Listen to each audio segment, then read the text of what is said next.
Welcome to Reparenting Daily, your free daily guide for inner child healing and repairing the relationship with yourself.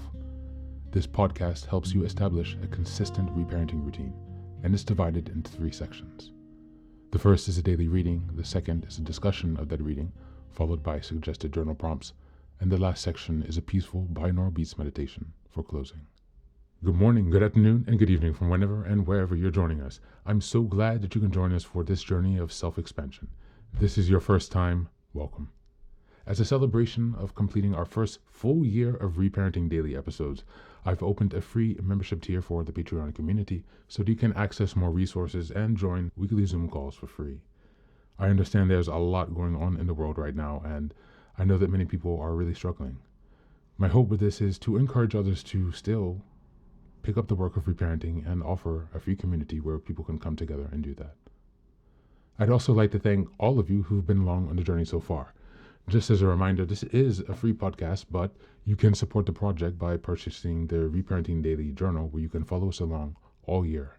This 333-page journal gives you extra insight and resources for each week, and it also provides space for you to keep your notes. Another way to support the podcast is to purchase the Fairy Tales for Reparenting series, volumes 1 through 3. This collection organizes famous and obscure fairy tales from around the world into 3 phases of the hero's journey, beginning, middle, and end. And while you might think that fairy tales are for kids, I'd like to challenge you here. These stories contain profound truths and lessons carried down over millennia that we can use to integrate in our reparenting journey. It's a fun way to connect with your inner child. Each volume contains 10 fairy tales. They include an analysis section to help you dive deeper into the message, as well as journal prompts to reflect on the story's meaning for your own life. Lastly, you can also support the podcast by taking a paid Patreon subscription, purchasing the books on the website, or by donating to Buy Me a Coffee. You can find all this information on the supporters section of the website. And so, with these announcements out of the way, let's dive into today's practice. Today's reading is an article that's entitled How to Start Keeping Promises You Make to Yourself by Marie Novak. Just as a reminder, we are in March, and the theme for this month is building self-trust and confidence. We're in week 2, and the theme for this week is keeping promises to yourself. As always, you can find the link in the show notes and read the article in its entirety. She has many different articles on her website, on her blog rather. There are some hyperlinks here for different exercises and things, so I definitely recommend that you check it out. So here we go. How to start keeping promises you make to yourself. The slippery slope of making promises that you don't keep. We all make promises to ourselves. Some of us are good at keeping the promises we make to ourselves. Others are not so great at keeping promises to ourselves. If you're reading this post, I suspect you may fall into the second camp. At least sometimes, anyway. I feel your pain. It's a trap I fall into also. That's why I decided to finally do something about it. Some of the promises we make to ourselves are really only half promises. We make these promises in the forms of should. I should go to the gym, read more, start being more patient at work, and get less aggravated at those who bother me. I should keep life in perspective instead of allowing stress and anxiety to overwhelm me. Shoulding on yourself does a lot more harm than good. Shoulding on ourselves is one of the most common ways we experience shame and betrayal of not living up to our ideal picture of ourselves. It seems harmless enough, but over time, it can take a toll on our self-acceptance and our ability to believe in ourselves. Then there are times when we make a full-fledged promise to ourselves, committed to changing our behaviors or habits, resolute to change an aspect of ourselves where we see a serious flaw. I promise to eat better. I promise to give up on shopping, gambling, drinking, and excessive eating. I know I'm on the edge, and I promise to stop before it becomes a real problem. I promise to change my life, and I know this time I'm so committed to making this change that I will succeed, and then we won't. We expect radical, complete change, and we don't turn our lives around 100% overnight. We feel dejected, demoralized, and defeated. We may even fall into the trap of ruthless self-criticism for not being the person we want to be. The irony is that so many of us are flawless when we make promises to others. So why then do we fall into the trap of not giving ourselves the same level of respect that we naturally offer everyone else? Why keeping promises to yourself is so important. Sorry for the issue, guys. I'm still having the issues reading from the screen. My eyes are a bit fatigued today, so that's why we have a little bit of turbulence. Why keeping promises to yourself is so important. Making promises to others and then breaking those promises carries a social stigma. Someone who promises things regularly but rarely follows through gains a certain reputation for being undependable and, frankly, a liar. You and I won't let that happen. We care what others think about us, so we keep our promises to others. In fact, we often care far too much about what others think about us, but that's another subject altogether. That's not the only reason we keep our promises to others, but not to ourselves. Many of us keep promises to others because we just care about others more than we care about ourselves. Women especially fall into this trap of caring about everyone else so much that there is no energy left over for our own self-care. So we promise the moon to others and deliver. And then when it comes time to step up and keep promises to ourselves, we're exhausted and simply can't make it happen. We're like martyrs who serve the world while neglecting our own needs. Only neglecting your own needs isn't martyrdom. It's emotional suicide. If you don't take care of yourself, you will hit a wall. And that's why keeping promises to yourself is so important. Broken promises will destroy your confidence and belief in yourself. Broken promises are the thieves of confidence. Fulfilling a promise to yourself feels good. A steady streak of wins, whether others can see your triumphs or not, boosts confidence. The opposite does the same. Loss erodes confidence. A constant lack of follow-through on promises will steal your confidence. Broken promises are the thieves of energy. People who don't fulfill promises to themselves eventually wear down. It's just so deflating. Your mind begins to believe there is no point in trying, so you stop trying altogether. You allow defeat to get into your heart and mind. And getting up the energy to do anything new or different just becomes too hard. You become physically and emotionally exhausted. Breaking promises to yourselves can become a habit. It's also a sign you are not taking accountability for your life. It's too easy to fall into the habit of making promises left and right. First, you break promises to yourself, and then you break promises to others. It's a joyless cycle. So what keeps you from keeping promises to yourself?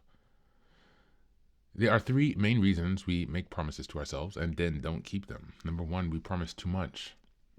At first, because we make far too many lists about what we should do.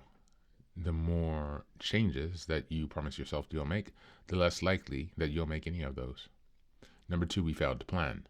The second reason so many of us struggle with keeping promises to ourselves is that we begin to focus on behaviors we want to change, but not on the path to making the behavior change.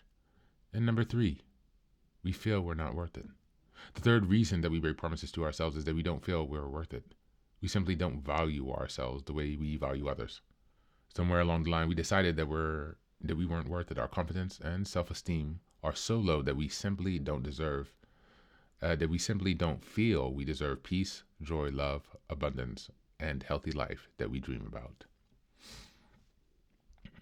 How to start keeping promises to yourself? The first step in keeping promises to yourself is doing a self-assessment on what you truly want for your life. What needs to change? What will bring you the most peace and joy? Make a list and set it aside for some time to review. What items rise to the top? Choose just one to work on. Once you've made significant progress on your first promise, you can return to your list and start working on the next ones.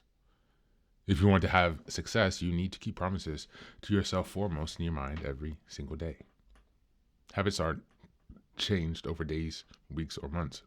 They're changed moment by moment.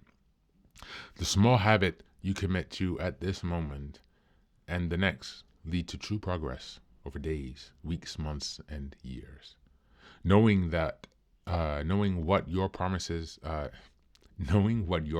is isn't enough. You must be crystal clear on why you want to keep the promise to yourself. If your why is strong enough, you can survive any challenge you face along the way. Create a plan to keep promises to yourself. You need to know how you plan to keep your promises. What likely hurdles will you face along the way? What is your plan for handling those hurdles? The more prepared you are for the obstacles, the better you'll be able to face them. And let's face it, if you've been making and breaking promises to yourself for years now, you already know the challenges have tripped you up in the past. Your past failures weren't really failures, they were lessons you'll now use to move forward. Finally, you need a plan for your self-talk. Finally, you need a plan for the self-talk you'll lose throughout your journey. What can you tell yourself to encourage yourself along the way? How will you correct a negative self-talk and self-criticism that only tears you down? The voice inside your mind is 100% under your control. So if it wanders off track, bring it back in line with nurturing, encouraging, supportive self-talk. Promises shared are often promises kept. While you may be breaking promises to yourself that only you can keep, getting help from others to support you and encourage you along the way can be a game changer. Enlist others as your support crew. Minimum, at least one non-judgmental, caring accountability partner who will help you remember your why and be there for you during the ups and downs of your journey. Believe you're worth keeping promises to yourself, because you are. Are you tired of making promises to yourself only to break them over and over again? It's time to stop shoulding on yourself. It's time to be smart about the promises you make to yourself so that you can be more successful in keeping them. You deserve to experience the joy and fulfillment that comes from keeping promises to yourself. I wish you joy along the journey and encourage you to share your experiences in the section below on our blog site. Thank you. That's the reading for today.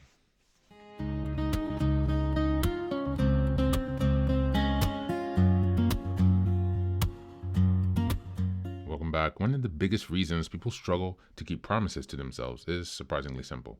They promise too much. When we create long lists of things we should change all at once, we set ourselves up for failure. The article reminds us that keeping promises to yourselves start with being selective and realistic.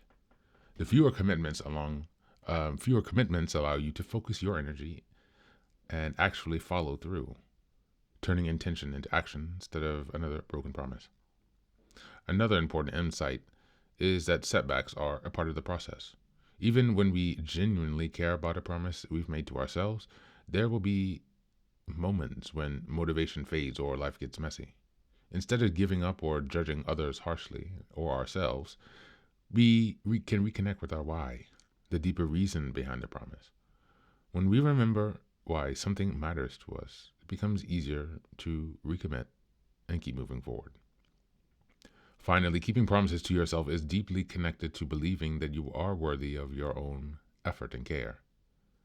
The article encourages us to stop shooting on ourselves and instead create commitments that honor our well-being and growth. When we treat our own goals and needs as meaningful, we begin to build trust within ourselves, and that self-trust becomes the foundation of a lasting change. Now, as we go into the journal prompts for today, number 1, Have I been making too many promises to myself at once? Which ones truly matter most right now? Number 2, what is the deeper why behind a promise I want to keep to myself?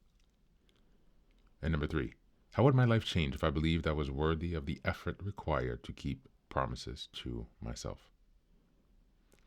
That's it for today. As always, thanks for being here. Take care of yourself, and please do be well.